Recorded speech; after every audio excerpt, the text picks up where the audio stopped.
Hello, I'm Vicki Leroux with Modern Jewelry Creators. Thank you so much for selecting this video. On our YouTube channel, generally I post videos showing new jewelry making designs, ideas, tips, techniques, etc., new products from my multiple decades in the jewelry making industry. This video is a little different. This is a full tutorial video that I generally don't post normally on my YouTube channel because they're so long, and they are generally reserved in our paid membership area because it's the equivalent of a class.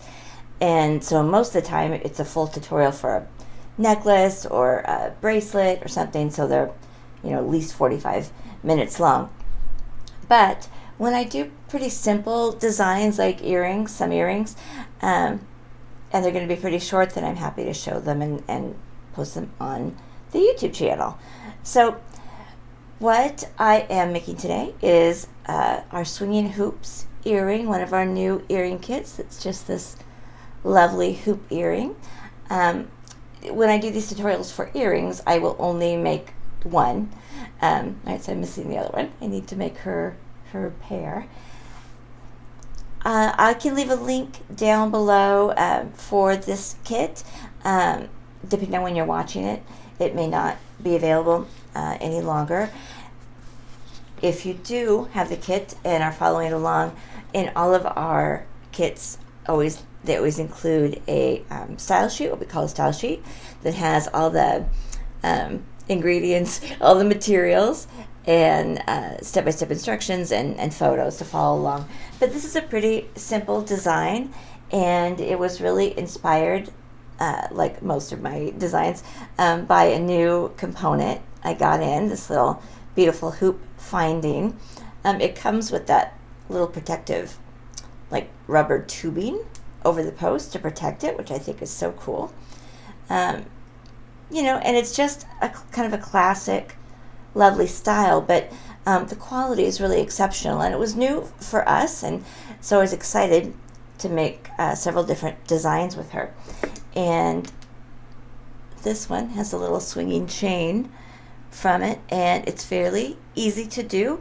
So whether you have the kit or just this hoop finding or one like it, and I can leave the link for the finding down below, because if the kit is sold out, we probably still have the hoops available.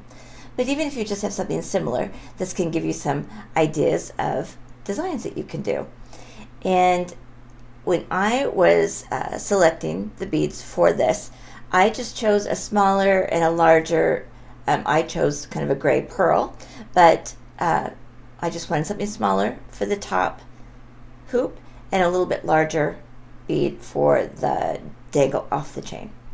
But you could use a charm. I mean, you could really use anything. And then I also used a pretty tightly woven chain here that I'm going to show you how we attach. But you can use, again, any style of chain to dangle off of there. Okay, so we are going to walk through all the steps. I'm going to tip the camera down in just a second so that you can see my hands instead of me. But I'm going to start with doing this little dangle right off the hoop, which is just a little gray pearl. And because I'm using freshwater pearls, I am using a 24 gauge or thinner head pin. If you were using a bead with a larger hole, then you could use a thicker head pin. I'm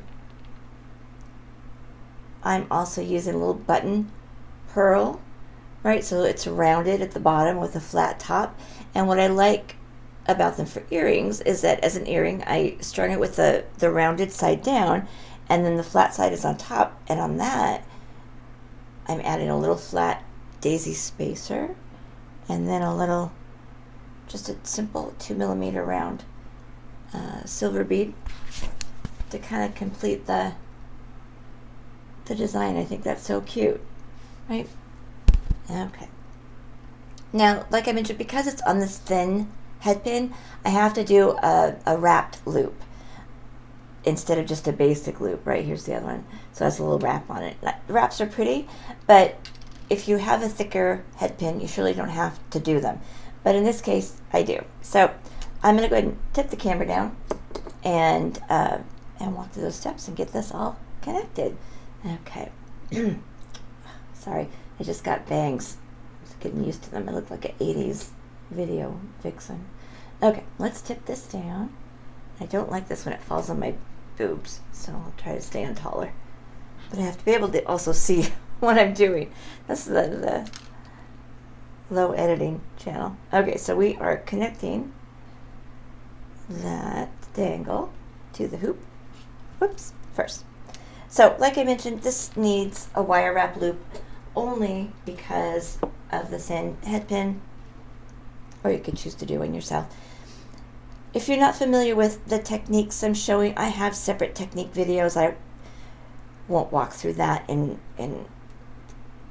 project tutorials because it takes more time, but I do have a separate video that I'm sure on this channel that'll show basic loops and wire wrap loops.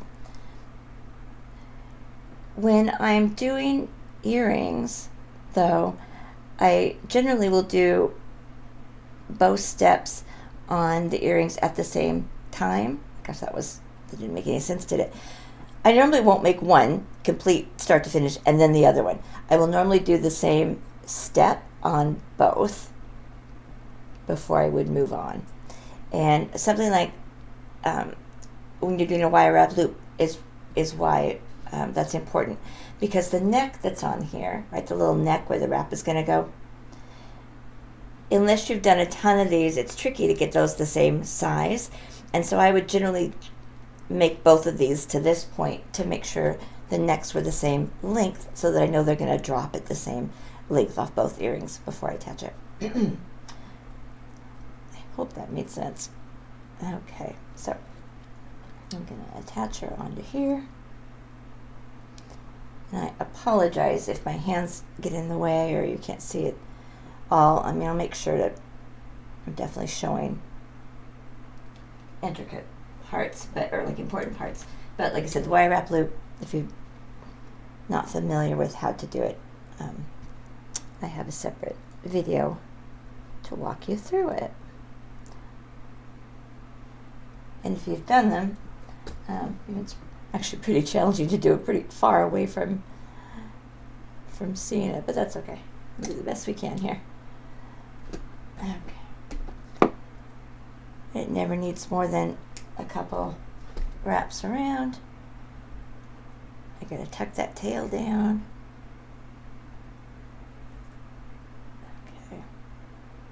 Okay. And we're done. And she's attached. And again, if it was a thicker head pin, I could do a basic loop and we just would have opened the loop and put it on there quickly and it would be done. Okay, so that part is done. Then we're going to do the bottom section, or the back section, I guess, that attaches to the butterfly back. Now, again, I chose a pretty tightly woven chain because I just think it's such a pretty design, but there's no need to have done that. You could definitely use a any chain, really, but you could use a thicker or a bigger link chain that had an open link, and it would be a little easier to attach. So I'll show you what I mean when we get to that part. I'll leave that here. Okay. But so the first thing I would do for both of these is cut the chain to make sure they are the same lengths. So especially with these little woven chains, when you cut it, you're going to lose the link you cut, right? So it's really important to make sure that both chains are the same length. And so, like, this is a chain I'm doing for another tutorial. So I would cut them and then I would dangle them. I string them on a pin so I can really make sure they're both the exact length before I proceed with it. So here's the other chain that I already know is the right length. And then I'm going to do the wire wrap pearl for the bottom. That's going to work, the same way. So our pearl, little cap, whatever. This just needs a couple little accent spacers or beads, and she's all dressed up. Okay, so there's our bottom pearl. You still need to do the same wire wrap loop on the bottom, because I'm using the thin head pin. When you're working with such a tightly woven chain, you're only able to attach to the end links, to the, cut this little piece off, to the links on both ends because they are more open. They only have the one link going through them instead of two. So, you know, it's impossible to get into a tightly woven chain, but you could attach wire or pieces of wire to the very end links, which is what we're going to do. Okay, so I've got the wire wrap loop, and then I'm going to string it onto the chain before I do the wrap. And again, I apologize if this goes off camera or you can't see it. It's just almost impossible to, you know, do this so far away.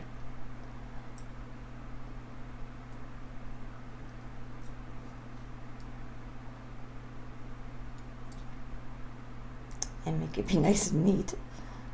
There we go. Okay.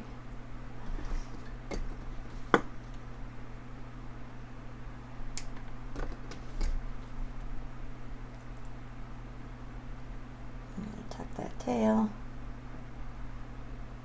Okay. So our pearl is attached to our chain there. Then I'm just going to take 6mm jump ring to attach to one side of the butterfly back. Butterfly back's pretty fat, really, so you just need to open the jump ring enough to the side here. Stick that through just one side and close it up flush. Okay. So, like I mentioned, if our chain was an open link, that could just attach directly to that jump ring and we'd be done, you know.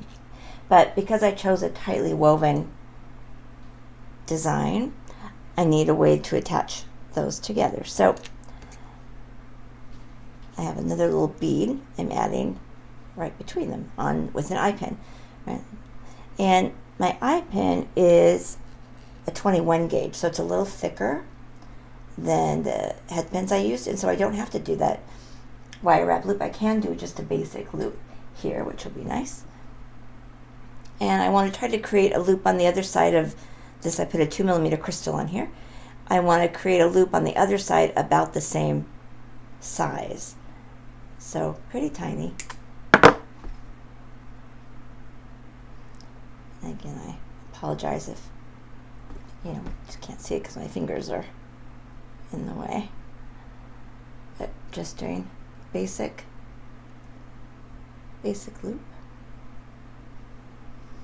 And that's it. Alright, so I've got a little basic loop. I hope you can see it. On both sides, they're about the same size. I'm gonna open one of those links up to the side and string it through the other end link on that piece of chain. Then I'm just going to open the other side to the side and put it through the jump ring and close that up flush.